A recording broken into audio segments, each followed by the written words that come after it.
Les experts royaux pensent que le prince Harry et Meghan Markle savaient peut-être ce qui était transmis à Omid Scobie alors qu'il écrivait Endgame.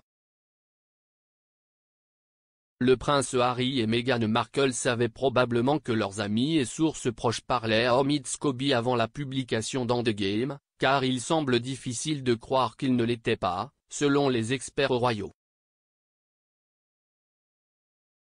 Les invités de l'émission The Royal Beat de True Royalty Television, vendredi dernier, ont discuté de la controverse en cours autour du livre, qui donne un verdict accablant sur de nombreux membres haut placés de la famille royale.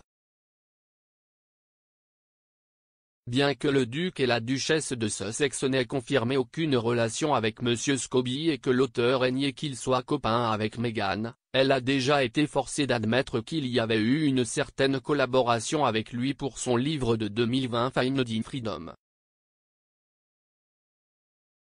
Commentant Endgame, la rédactrice royale du Sunday Times, Royal Nika, a déclaré, de son propre aveu dans le prologue, Omid Scobie parle du fait qu'évidemment on s'attendrait à ce qu'il, en tant que journaliste et écrivain, parle à des personnes proches d'Harry et Meghan, et il dit avoir parlé à des personnes proches de Harry et Meghan. Harry et Meghan aiment contrôler les informations qui sortent, il est difficile de croire que vous obtiendriez des informations de leurs amis très proches sans qu'ils le sachent.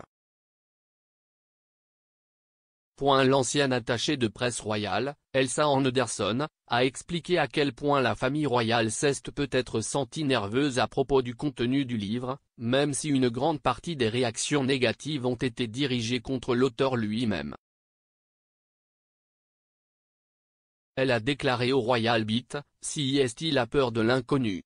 Vous ne savez pas ce qu'il va dire s'il n'a donné aucune indication sur ce qu'il allait écrire, ou sur les voies qu'il allait suivre. »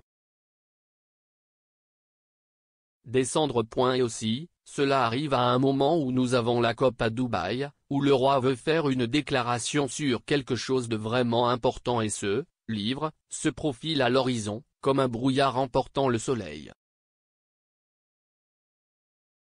Je me demande si Omid est allé au palais de Buckingham ou à Kensington Place et quelle influence ils ont eu. Vraisemblablement aucune. La famille royale a fait preuve de courage depuis la publication d'Endgame, mais il n'a pas réussi à vendre plus de 6500 exemplaires au cours de sa première semaine de vente au Royaume-Uni. Vendredi dernier, de nombreux membres seniors du cabinet ont assisté au concert de chant de Noël de la princesse Kate à l'abbaye de Westminster, le prince Louis faisant sa première apparition au service.